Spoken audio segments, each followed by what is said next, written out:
ఓం నమో వెంకటేశాయ. హాసావలోక ప్రీణన భాసావసేకానందన గోవింద గోవింద. నర్మాభిసంధి వివృతౌ కృతవాగ్ఝరీణాం దర్పాతిరేక విదితాంగ విహీన భాజాం సర్వావదాతమనసాయుత సుందరీణాం సర్వాత్మకస్త్వమసి గమ్యతయా సతీనాం అని రాసలీలామిషదాసహేలాకృత భాసజాలా వళివాసకాలోత్సవుడైన శ్రీనివాస పరమాత్మని భక్తిగా మనసులో భావించుకుంటూ శ్రీశుకుల వారు ఉపదేశం చేసిన శ్రీమద్భాగవత మహాగ్రంథం యొక్క అధ్యయన కార్యక్రమాన్ని మనం చేపడదాము. యథాప్రకారం ప్రార్థనా శ్లోకాలను సంకల్పవాక్యాలను చదువుకుని కార్యక్రమానికి మంగళాచరణం చేసుకుందాం. శ్రీ గణేశ ప్రార్థన. ఏ త్వామసంపూజ్య గణేశ నూనం వాంఛంతి మూఢా విహితార్థ సిద్ధిం తేవ కష్టాననుభూయురిత్థం జ్ఞాతో మయా తే సకలః ప్రభావః. శ్రీ గురు ప్రార్థన. గురుర్బ్రహ్మ గురుర్విష్ణుః గురుర్దేవో మహేశ్వరః గురుః సాక్షాత్ పరం బ్రహ్మ తస్మై శ్రీ గురవే నమః. శ్రీనివాస ప్రార్థన. తపస్యా వ్రత తృప్తాయ తపస్యా ముఖ్యరూపిణే తపస్యమాసే పూజ్యాయ శ్రీనివాసాయ తే నమః. అథ సంకల్పః అస్మాకం ఉపాత్త సమస్త దురిత క్షయ ద్వారా బుద్ధిశుద్ధ్యర్థం విద్యాభివృద్ధ్యర్థం భక్తిజ్ఞానవైరాగ్యాది తదనుకూల సర్వసంపత్సమృద్ధ్యర్థం శ్రీపరమేశ్వర ప్రీత్యర్థం శ్రీమద్భాగవత పాఠం కరిష్యామహే. అస్య శ్రీమద్భాగవత స్తోత్ర మహామంత్రస్య నారద ఋషిః బృహతి ఛందః శ్రీకృష్ణః పరమాత్మా దేవత బ్రహ్మబీజం భక్తిశక్తిః జ్ఞానవైరాగ్యే కీలకం అస్మాకం శ్రీమద్భగవత్ప్రసాదసిద్ధ్యర్థే పాఠే వినియోగః ధ్యానం నారాయణాగమవిచారపరా భవంతః వ్యాసప్రసూతశుకభాషితమాచరంతః హాన్యాదివర్జిత నిజాత్మవిభూతిమంతః యాగం సమాచరత భాగవతం పఠంతః. శ్రీ గురుభ్యో నమః. గోపికలు శ్రీకృష్ణుడితో చాలా చక్కగా మాట్లాడుతున్నారు. ఒకవైపు తమ దుఃఖాన్ని పరమాత్మ మీద తమకున్న భక్తిని ప్రకటిస్తూనే మరొక వైపు తమకు జన్మాంతర సంస్కారం వల్ల అబ్బినటువంటి తత్వజ్ఞానాన్ని కూడా చక్కగా చూపిస్తూనే చాలా చక్కగా సందర్భానుకూలంగా మాట్లాడుతున్నారు. ముఖ్యంగా నువ్వు తిరిగి వెళ్ళు అని అనటం మాకు ఏమాత్రం నచ్చలేదు అనే విషయాన్ని అడుగడుక్కి నొక్కి చెప్తున్నారు. అలా నొక్కి చెప్పడంలోనే భాగంగా నువ్వు మళ్ళీ ప్రతియాత తతో గృహాన్ అని అన్నావయ్యా, వెళ్ళి ఏం చేస్తాము అని ఈ శ్లోకంలో అంటున్నారు. ఏమని? చిత్తం సుఖేన భవతాపహృతం గృహేషు యన్నిర్విశత్యుతకరావపి గృహ్య కృత్యే పాదౌ పదం నచలతస్తవ పాదమూలాత్ యామః కథం వ్రజమథో కరవామ కింవా అని. స్వామి, నువ్వు వెళ్ళమంటున్నావు, సుఖంగా మాట్లాడుతున్నావు, ప్రతియాత తతో గృహాన్ అని తేల్చేస్తున్నావు, సుఖేన మాట్లాడుతున్నావు, నువ్వు సుఖంగా మాట్లాడుతున్నావు. కానీ చిత్తం భవతా అపహృతం, మేము మా చిత్తం మొత్తం నువ్వు మొత్తం లాగేసుకున్నావు, మా చిత్తాన్ని మొత్తం నువ్వు అపహరించేసేసావు. అపహరించిన తర్వాత నువ్వు అపహరించిన చిత్తం లేని ఈ శరీరంతో మేము ఆ ఇంటికి వెళ్ళి ఏం చేస్తామో చెప్పు. ఇంతవరకు గృహేషు యత్ నిర్విశతి, మా చిత్తం గృహకార్యాల్లో ఎంతో కొంత కాకపోతే కొంతైనా కలిసి ఉండేది. మొత్తం నీ యావే, నీ ధ్యాసే, నీ ధ్యానమే, నీ నామమే అన్నీ ఉన్నాయి. కానీ ఇంటి పనుల్లో కూడా కాస్తంత మనస్సు పనిచేసేది. ఎవరైనా ఏమైనా పిలిస్తే వినిపించేది, లేదా ఎవరైనా ఏమైనా పని చెప్తే చేయాలనిపించేది. ఇప్పుడు మిగిలిన చిత్తం మొత్తాన్ని నువ్వే లాగేసుకున్నావు, చిత్తం మొత్తం నీ అధీనంలో ఉంది. ఇప్పుడు ఇంటికి వెళ్ళి ఏం చేస్తామో చెప్పు.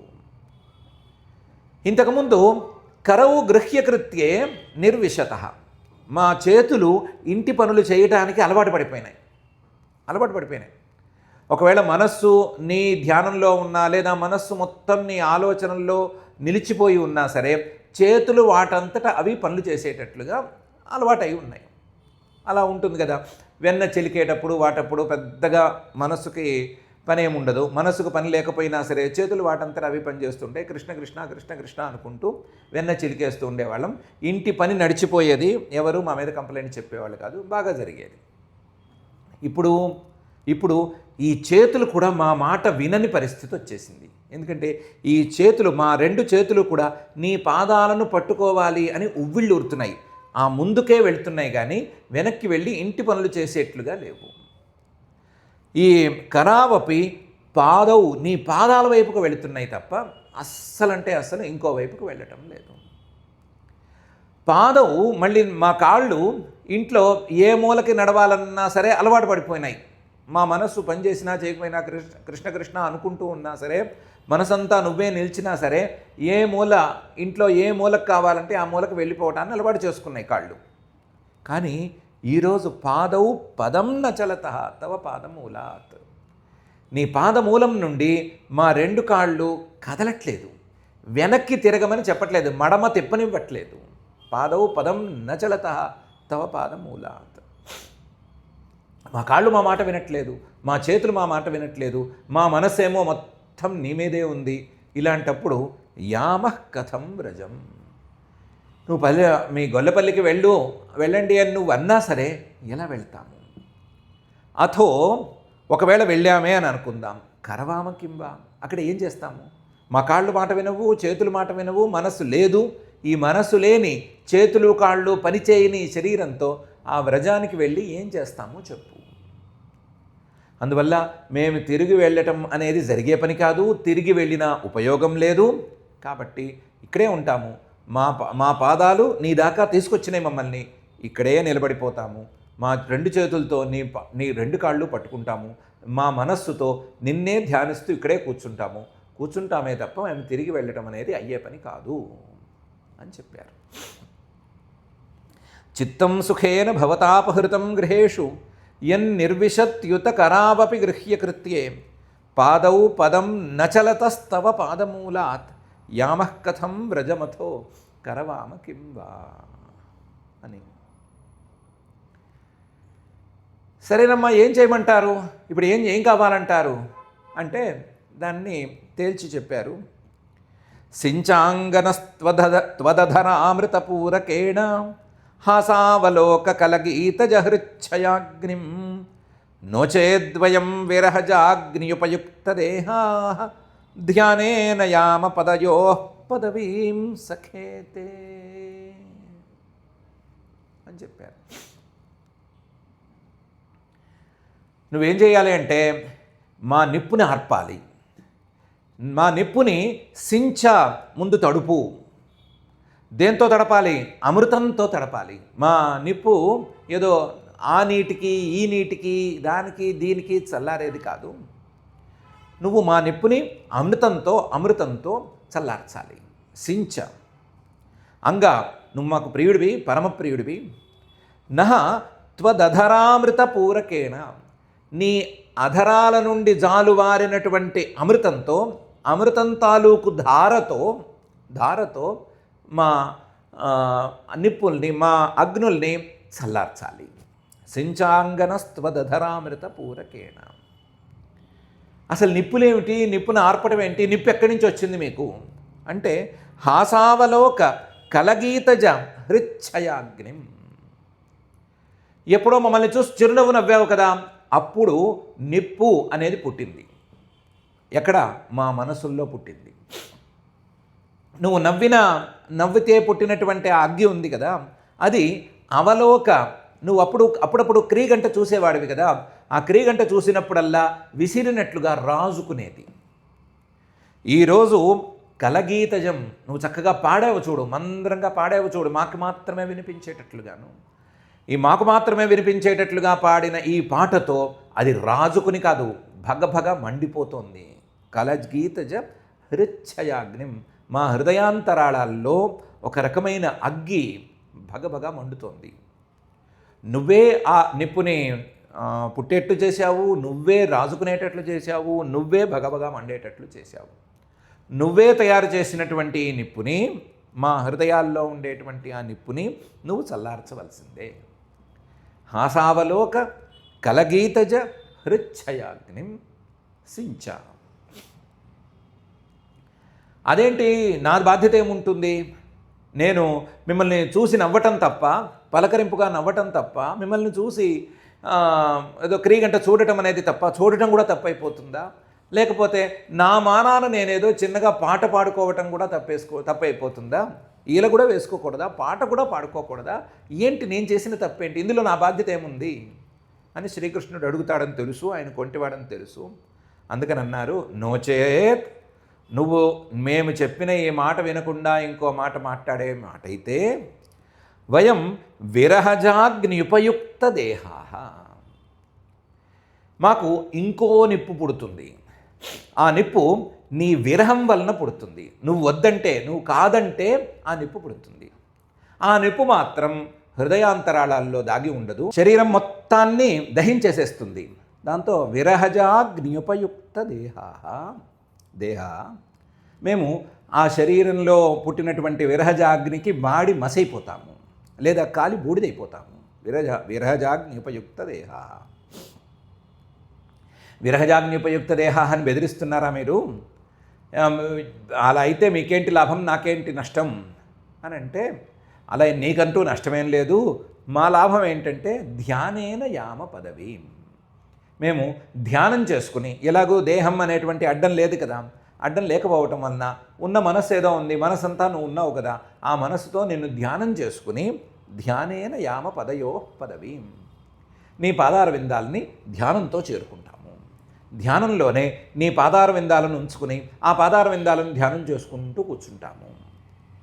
సఖే, ఓ సఖుడా, ఓ స్నేహితుడా, అందరికీ స్నేహితుడా, ఒక్కొక్కరికి ప్రత్యేకించి స్నేహితుడా, నీ పాదార విందాలను చేరుకోవటానికి ఈ ధ్యానం అనేటువంటి ఒక సాధనం ఉంది అనటానికి మాకు చాలామంది ఉపదేశకులు ఉన్నారు, చాలామంది ఉన్నారు.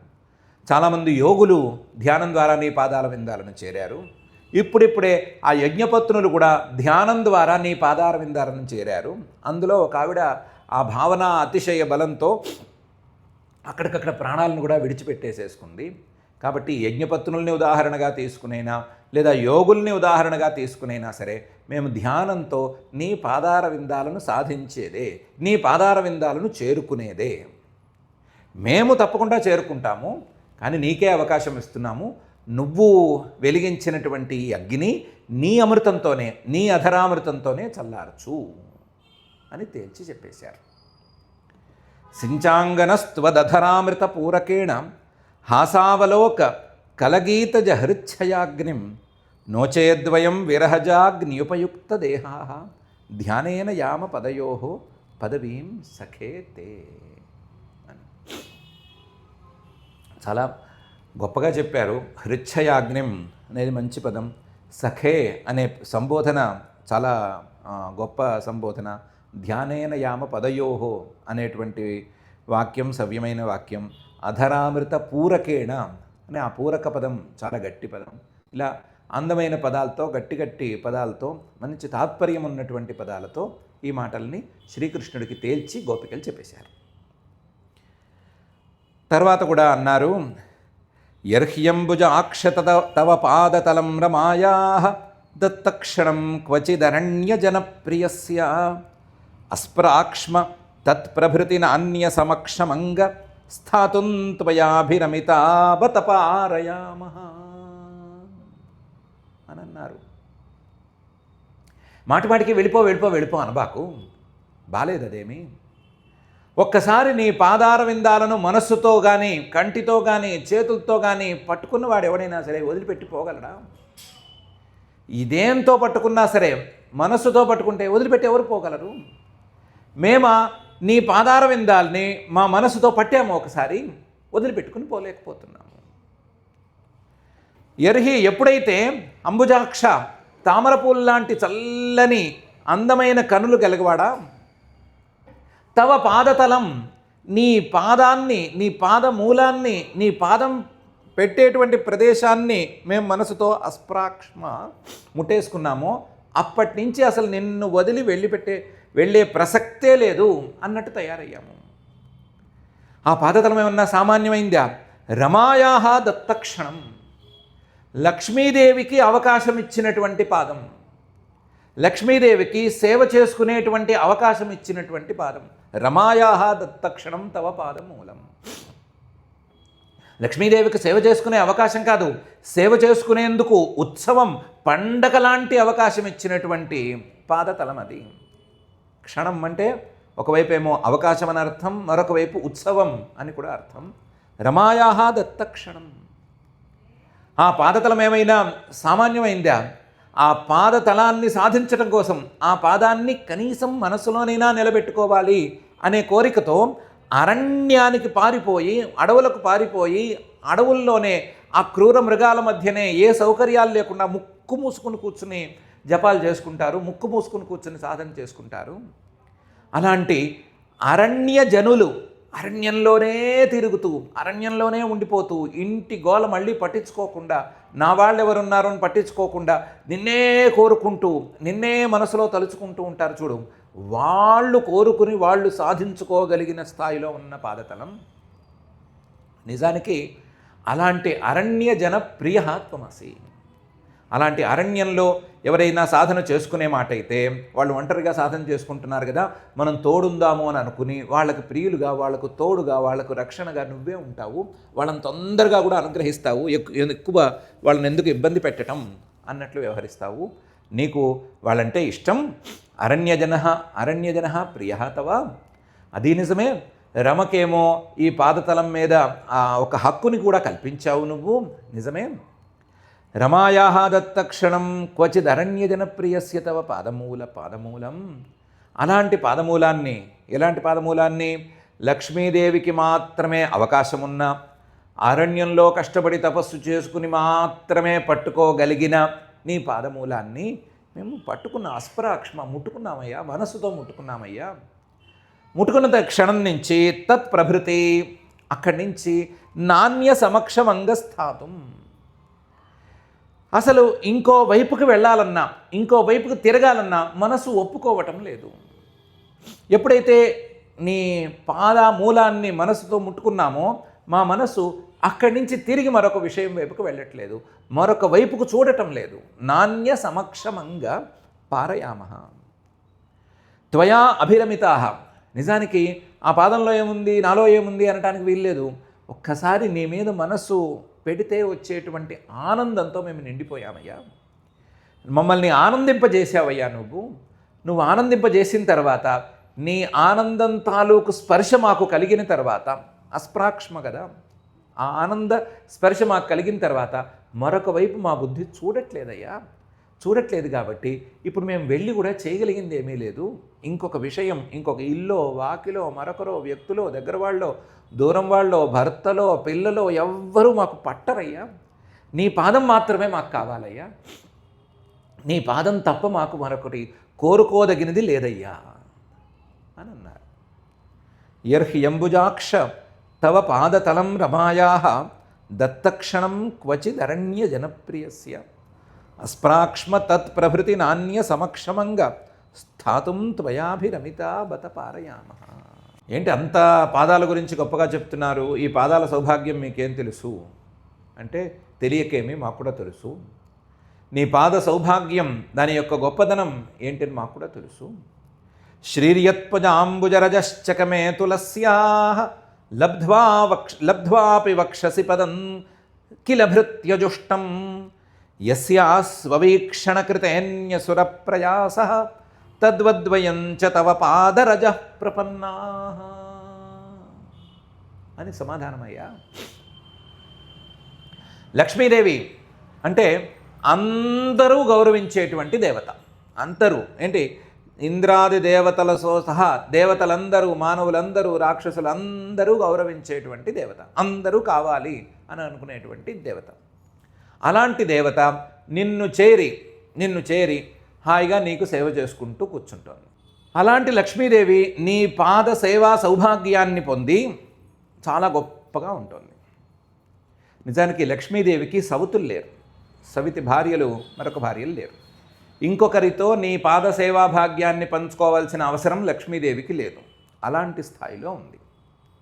ఆవిడికి నీ హృదయంలో స్థానం ఇచ్చావు. నువ్వు చక్కగా నీ వక్షస్థలంలో నివాసం ఉంటూ హాయిగా ఉండిపోవచ్చు. ఇలాంటి అవకాశం నువ్వు ఆవిడికి ఇచ్చావు. లబ్ధ్వాపి వక్షసి పదం, నీ వక్షస్థలంలో అవకాశాన్ని పొందినా, స్థానాన్ని పొందినా శ్రీ లక్ష్మీదేవి యత్ పాదాంబుజరజశ్చకమే, నీ పాద పద్మాల తాలూకు పుప్పొడిని కావాలని కోరుకుంటోంది. ఎలా కోరుకుంటోంది? తులసితో సహా పోరాడుకుంటూ, తులసితో సహా పోట్లాడుకుంటూ కోరుకుంటోంది. ఎప్పుడు చూసినా ఆ తులసి ఉంటుంది ఈయన పాదాల మీద. ఎప్పుడు చూసినా కనీసం మనం పుప్పొడి దగ్గర ఉందామన్నా సరే ఆ తులసి అడ్డం ఉంటుంది. ఈ తులసి నాకు సవితిలా తయారైంది, ఈ సవితో పోరు పడలేకపోతున్నాము అని చెప్పి వక్షస్థలం నుంచి ఒక్క గెంతు గెంతి కిందికి దిగి ఆ ఆ పాదాల తాలూకు పుప్పొడి దాన్ని సాధించడానికి, ఆ పాదాలను సేవించుకోవటానికి ఎప్పుడు పోటీ పడుతోంది. తులసితో పోటీ పడవలసిన అవసరం లక్ష్మీదేవికి లేదు. లక్ష్మీదేవి యొక్క స్థానం నీ వక్షస్థలం. అయినా సరే ఆ వక్షస్థలం ఏముంది, ఆయన పాదమే గొప్పది అన్నట్టుగా తులసితో పోటీ పడుతూ అక్కడికి వస్తోంది. చకమే తులస్యా లబ్ధ్వాపి వక్షసి పదం. అక్కడికి వెళ్ళిన తర్వాత ఆవిడకు కూడా కనిపించింది కిల భృత్యజుష్టం. ఎంతోమంది మహానుభావులు, ఎంతోమంది మహాభక్తులు ఆయనకి భృత్యుడుగా ఉండటమే మా జన్మ సార్థక్యం, సాఫల్యం అని అనుకునేవాళ్ళు ఎంతోమంది ఆ పాదాలను పట్టుకునే ఆ చుట్టుపక్కలే వేళ్లాడుతున్నారు అని ఆవిడకి కనిపించింది. కనిపించినా సరే వారందరితో పోటీ పడ్డానికైనా సిద్ధమే, కానీ పాదాలను వదులుకునే ప్రసక్తి లేదు అన్నట్టుగా అక్కడే ఉంది ఆవిడ. కిల భృత్యజుష్టం తులస్యా చకమే. వీళ్ళందరితో కలిసి పోటీ పడుతూ కూడా లక్ష్మీదేవి నీ పాదాలను కోరుకుంటోంది. ఆవిడేం తక్కువ స్థాయిదా. యస్యా స్వవీక్షణ కృతే అన్య సుర ప్రయాస. ఆవిడ ఒక్క చూపు చూస్తే చాలు, ఆవిడ ఒక్క చల్లగా చూపు చూస్తే చాలు, హాయిగా మనం సంపదలను అన్నిటినీ అనుభవించవచ్చు అని ఇంద్రుడు, కుబేరుడు, వాళ్ళు వీళ్ళు అందరూ అనుకుంటున్నారు. దానికోసం ప్రయాసపడుతున్నారు, తపస్సులు చేసుకుంటున్నారు, పూజలు, ఉపవాసాలు, వ్రతాలు, నోములు ఎన్నో చేసుకుంటున్నా సరే, అందరూ పూజిస్తున్నా సరే, నన్ను పూజిస్తే వాళ్ళకి నేను ఫలితం ఇవ్వటం దేవుడెరుగు, నా స్వామి పాదాలు నాకు దక్కడమే నాకు గొప్ప అని అనుకున్నట్టుగా నీ పాదాల దగ్గర పడి ఆవిడ ఇతరులతో పోటీ పడుతోంది, భృత్యులతో, పనివాళ్లతో పోటీ పడుతోంది మహారాణి. తద్వద్వయంచ, మేము కూడా అలాగే ఉన్నాము. మేము లక్ష్ములంతటి వాళ్ళమే. నీకు లక్ష్మీదేవంతో మేము అంతటి వాళ్ళమే. లక్ష్మీదేవి ఎంత అందగత్తో మేము అంత అందగత్తెలమే. లక్ష్మీదేవి నీకు ఎంత భక్తురాలో మేము అంతే భక్తురాళ్ళము. తద్వద్వయంచ తవ పాదరజ ప్రపన్నా. ఆవిడలాగానే మేము కూడా నీ పాదాల విందం తాలూకు పుప్పొడిని అందుకోవటానికి నీ పాదాల దగ్గరే పడిగాపులు కాస్తున్నాము. నీ పాదాలనే పట్టు కూర్చున్నాము. ఈ పాదాలను విడిచిపెట్టి మరొక చోటికి పోము అని చెప్పేశారు. శ్రీర్ యత్పదాంబుజ రజశ్చకమే తులస్యా లబ్ధ్వాపి వక్షసి పదం కిల భృత్యజుష్టం యస్యా స్వవీక్షణ కృతేన్యసుర ప్రయాస తద్వద్వయంచ తవ పాదరజ ప్రపన్నా అనేటువంటి ఈ శ్లోకంలో. కాబట్టి మమ్మల్ని అనుగ్రహించవలసింది అని పై శ్లోకంలోనూ మిగతా 4 శ్లోకంలోనూ చెప్తున్నారు. తర్వాత జరగవలసిందేదో జరుగుతోంది. వాటన్నిటినీ యథాసౌకర్యంగా మనం అధ్యయనం చేసుకుందాం. ఈరోజు అతి స్వల్పకాలమైనా సరే ఇక్కడికి ఆపుకుందాం. అథ క్షమా ప్రార్థన యదక్షరపదభ్రష్టం మాత్రాహీనంచ యద్భవేత్ తత్సర్వం క్షమ్యతాం దేవ నారాయణ నమోస్తుతే. అథ భగవత్ సమర్పణం కాయేన వాచా మనసేంద్రియైర్వా బుద్ధ్యాత్మనా వా ప్రకృతే స్వభావాత్ కరోమి యద్యత్ సకలం పరస్మై నారాయణాయేతి సమర్పయామి. అథ లోకక్షేమ ప్రార్థనా సర్వే భవంతు సుఖినః సర్వే సంతు నిరామయాః సర్వే భద్రాణి పశ్యంతు మా కశ్చిద్ దుఃఖభాగ్ భవేత్. అథ మంగళం శ్రియః కాంతాయ కళ్యాణ నిధయే నిధయేర్థినాం శ్రీవేంకటనివాసాయ శ్రీనివాసాయ మంగళం.